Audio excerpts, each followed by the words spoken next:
इस वेले दी वड्डी खबर दिल्ली एयरपोर्ट ते वड्डी लापरवाही का मामला सामने आया है, जिथे इंडिगो प्लेन के नीचे एक गड्डी पहुंच के कार प्लेन के बिल्कुल नज़दीक पहुंच गई व्हील्स के कोल। हालांकि इस दौरान कार प्लेन के पहिए नाल टकराउण तो वाल-वाल बच गए तो वड्डा हादसा होने तो गुरेज हो गया। लेकिन वड्डी लापरवाही है। दसिया जा रहा है कि यह कार गो फर्स्ट एयरलाइन की सी। यह हादसा एयरपोर्ट के T2 टर्मिनल के स्टैंड नंबर 201 ते होया, जिथे गो फर्स्ट एयरलाइन की कार इंडिगो दे A320 NEO फ्लाइट के हेठां आ गई। DGCA ने इस मामले की जांच के हुक्म दे दिते ने। वड्डी लापरवाही है। जहाज़ के बिल्कुल नज़दीक एक कार पहुंच गई। तस्वीर दिखाई दे रही है कि जहाज़ के अगले हिस्से के कोल जिथे व्हील्स ने उसके कोल यह कार पहुंच गई है। किवें ये पहुंची यही वड्डा सवाल है, जिसके वास्ते जांच के हुक्म दे दिते गए ने। कार ड्राइवर का ब्रेथ एनालाइजर टेस्ट कराया गया ताकि पता लग सके कि किते उसने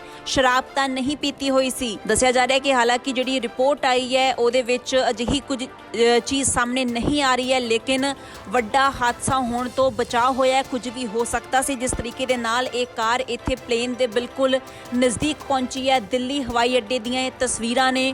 देश का वड्डा हवाई अड्डा जिथे हर समय हज़ारां लखां की तादाद दे विच हर रोज़ यात्री इत्थों देशां विदेशां तो आउंदे ने ते जांदे ने। उत्थे ही एयरपोर्ट के उपर यह वड्डी लापरवाही सामने आई है। वड्डा हादसा इत्थे हो सकता सी जिस तरीके दे नाल एक गड्डी बिल्कुल प्लेन के नज़दीक पहुंच गई। हालांकि जिहड़े प्लेन के व्हील सीगे पहिए सीगे उहदे नाल टक्कर तो बाल बाल बचाव हो गया ते हादसा नहीं होया। यह गनीमत रही, लेकिन वड्डी लापरवाही ज़रूर है। गो फर्स्ट एयरलाइन की यह कार दसी जा रही है, जो इस तरीके नाल इंडिगो प्लेन के हेठां आ गई। अगले हिस्से दे बिल्कुल नीचे व्हील्स के कोल यह कार पहुंच गई। यही सवाल है कि आखिरकार ये कार किवें पहुंची, ड्राइवर ने यह कार प्लेन के हेठां किवें लै आया। इसे दे चलदे DGCA ने इस मामले की जांच के हुक्म दे दिते ने। वड्डी लापरवाही है दिल्ली एयरपोर्ट के उपर जो सामने आई है। इस वेले दी वड्डी खबर दिल्ली एयरपोर्ट ते वड्डी लापरवाही का मामला सामने आया है, जिथे इंडिगो प्लेन के नीचे एक गड्डी पहुंच के कार प्लेन के बिल्कुल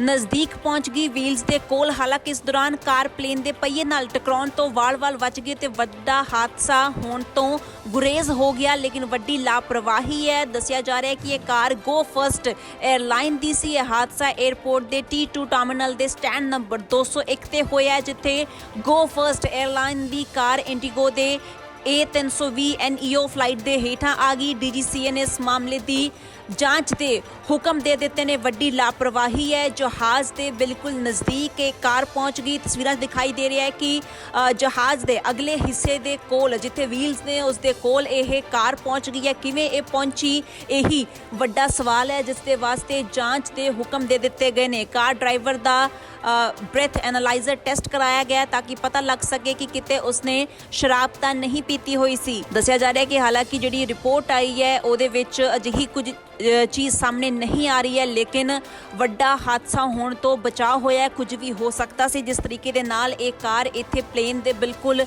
नज़दीक पहुंची है। दिल्ली हवाई अड्डे दीयां तस्वीरां ने। देश का वड्डा हवाई अड्डा जिथे हर समय हज़ारां लखां की तादाद दे विच हर रोज़ यात्री इत्थों देशां विदेशां तो आउंदे ने ते जांदे ने। उत्थे ही एयरपोर्ट के उपर यह वड्डी लापरवाही सामने आई है। वड्डा हादसा इत्थे हो सकता सी जिस तरीके दे नाल एक गड्डी बिल्कुल प्लेन के नज़दीक पहुंच गई। हालांकि जिहड़े प्लेन के व्हील सीगे पहिए सीगे उहदे नाल टक्कर तो बाल बाल बचाव हो गया ते हादसा नहीं होया। यह गनीमत रही, लेकिन वड्डी लापरवाही ज़रूर है। गो फर्स्ट एयरलाइन की यह कार दसी जा रही है, जो इस तरीके नाल इंडिगो प्लेन के हेठां आ गई। अगले हिस्से दे बिल्कुल नीचे व्हील्स के कोल यह कार पहुंच गई। यही सवाल है कि आखिरकार यह कार किवें पहुंची, ड्राइवर ने यह कार प्लेन के हेठां किवें लै आया। इसे दे चलदे DGCA ने इस मामले की जांच के हुक्म दे दिते ने। वड्डी लापरवाही है दिल्ली एयरपोर्ट के उपर जो सामने आई है।